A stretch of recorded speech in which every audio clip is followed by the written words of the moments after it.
वक्फ सुधार जन जागरण अभियान के तहत उत्तराखंड बीजेपी प्रदेश कार्यालय में एक दिवसीय वर्कशॉप का आयोजन किया गया।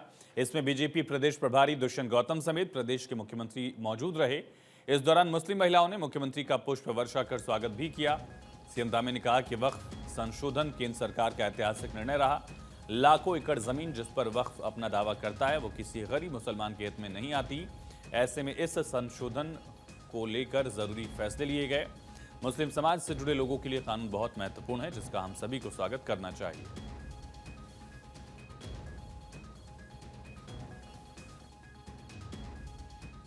बहुत ऐतिहासिक निर्णय है जो देश के हित में लिया गया है। कोई कानून नहीं, किसी प्रकार की व्यवस्था नहीं। लगातार संपत्तियों को केवल वक्फ के नाम पर जो कब्जा किया जा रहा था, इस ऐतिहासिक कानून के आने से उन पर लगाम लगेगी और एक एक इंच जो जमीन है उस जमीन का सदुपयोग होगा। कार्यशाला में जो कानून देश के हित में लाया गया है, मुस्लिम समुदाय के हित में लाया गया है, गरीब मुस्लिमों को आगे बढ़ाने के लिए लाया गया है, उन जमीनों का सही प्रकार से सदुपयोग हो, देश के विकास के काम में आए, गरीब लोगों के काम में आए। एक एक इंच जमीन जो अब देश के काम आएगी, उसकी बंदरबांट नहीं होगी, माफिया उस पर कब्जा नहीं कर पाएंगे, अपनी मनमर्जी से अपने चहेते लोगों को नहीं दी जाएगी। जो सरकार ने इस संशोधन बिल जो लेकर आई है, भारत और मुसलमानों के भी, आदरणीय मोदी जी के नेतृत्व में गरीब मुसलमानों के भी अच्छे दिन आएंगे।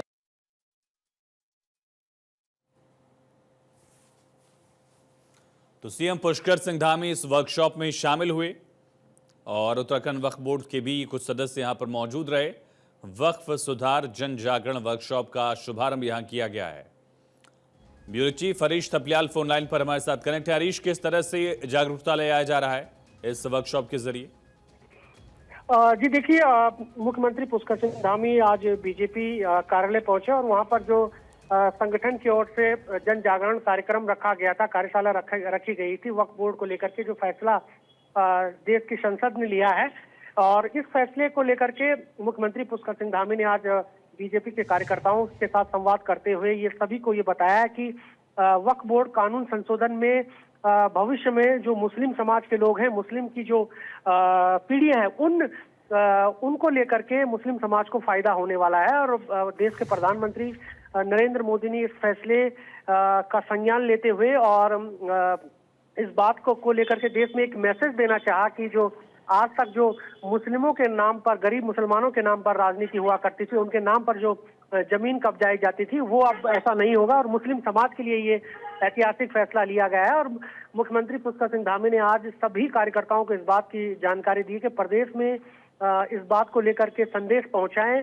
सभी कार्यकर्ताओं को इस बात को लेकर के संवाद किया, सभी से इस बात को लेकर के कि सभी कार्यकर्ताओं को ये समझाएं, गांव-गांव तक ये बात पहुंचनी चाहिए कि जो वक्फ बिल है, वक्फ बिल को लेकर के एक सकारात्मक मैसेज पूरे उत्तराखंड में जाना चाहिए कि जो ये वक्फ बोर्ड को लेकर के एक संशोधन किया है देश की संसद ने, इसमें मुस्लिम समाज के लोगों को फायदा होना है। क्योंकि बड़ी संख्या में चाहे वो गढ़वाल मंडल हो या फिर कुमाऊं मंडल हो, यहाँ पर मुस्लिम गांव लंबे समय से यहाँ पर रहते हैं। और एक मैसेज सकारात्मक जाना चाहिए कि जो भी फैसला हमारी सरकार ने लिया है वो एक सकारात्मक तौर पर लिया गया है, ताकि जो आने वाली पीढ़ियां हैं मुस्लिम समाज की, उनका जो भविष्य है उसमें सुधार आ सके। तमाम जानकारी के लिए शुक्रिया आपका हरीश। तो जागरूकता को लेकर वर्कशॉप का आयोजन यहां किया गया है। उत्तराखंड में विद्यालयी शिक्षा बोर्ड के कल नतीजे घोषित किए जाएंगे। कक्षा 10वीं 12वीं के परिणाम कल जारी हो जाएंगे। इसको लेकर प्रशासन ने पूरी तैयारी कर ली है। बोर्ड की परीक्षा देने वाले सभी छात्रों को मुख्यमंत्री पुष्कर सिंह धामी ने शुभकामनाएं दी और कहा कि परिणाम आने के बाद छात्रों के उज्जवल भविष्य का रास्ता साफ होगा, जिसके चलते आने वाले समय में छात्र अलग अलग क्षेत्रों में जाकर सफलता हासिल कर राज्य का नाम दुनिया भर में रोशन करेंगे।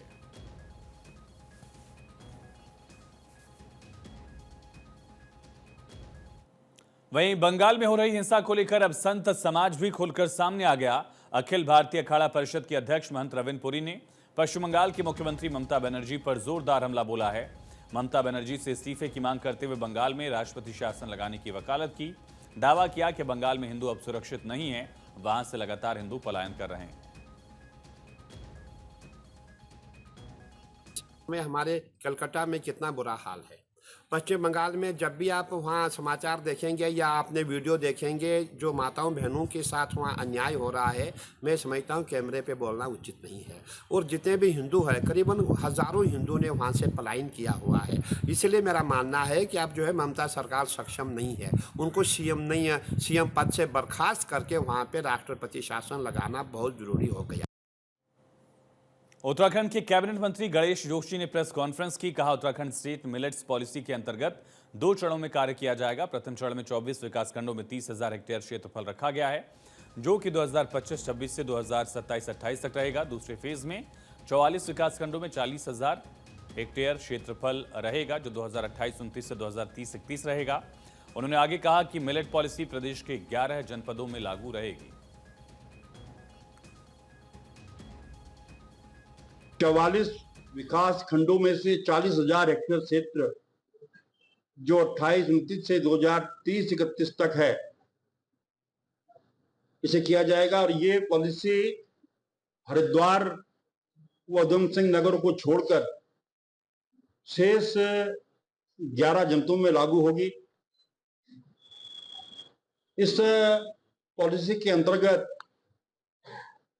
134.89 करोड़ की कार्य योजना का संचालन किया जाएगा। मसूरी देहरादून मार्ग पर दिल्ली से आ रही यात्रियों की बस हादसे का शिकार हो गई। 27 लोग सवार थे। सूचना स्थानीय लोगों ने पुलिस को दी। मौके पर पहुंची पुलिस और स्थानीय लोगों द्वारा बस में फंसे यात्रियों को निकाला गया। एक व्यक्ति को गंभीर चोट आई है। 108 की मदद से उसे उजाला चिकित्सालय भेजा गया, उसका इलाज चल रहा है। वहीं अन्य यात्रियों को मामूली चोट आई है, जिन्हें अन्य बस से वापस भेज दिया गया है।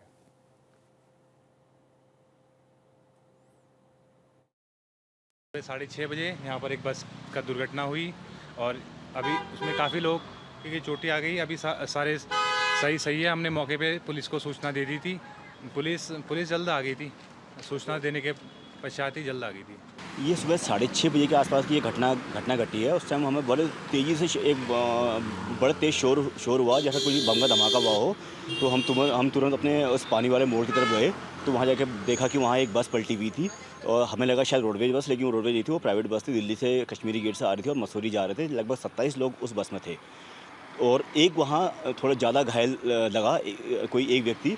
तो तुरंत हमने वहाँ 112 पे फ़ोन किया और एम्बुलेंस को कॉल किया वहाँ के और भी निवासियों ने, और तुरंत एम्बुलेंस आई, उस घायल व्यक्ति को लेके गई, जो अब शायद सही बताया जा रहा है। हरिद्वार जिले के लक्सर क्षेत्र में भीकमपुर गांव में ग्रामीणों के घर में मगरमच्छ घुसने से हड़कंप मच गया। ग्रामीणों ने तत्काल सूचना वन विभाग को दी। मौके पर पहुंची वन विभाग की टीम ने घंटों की मशक्कत के बाद मगरमच्छ पर काबू पाया और इसके बाद इसका रेस्क्यू करके गंगा में छोड़ा गया।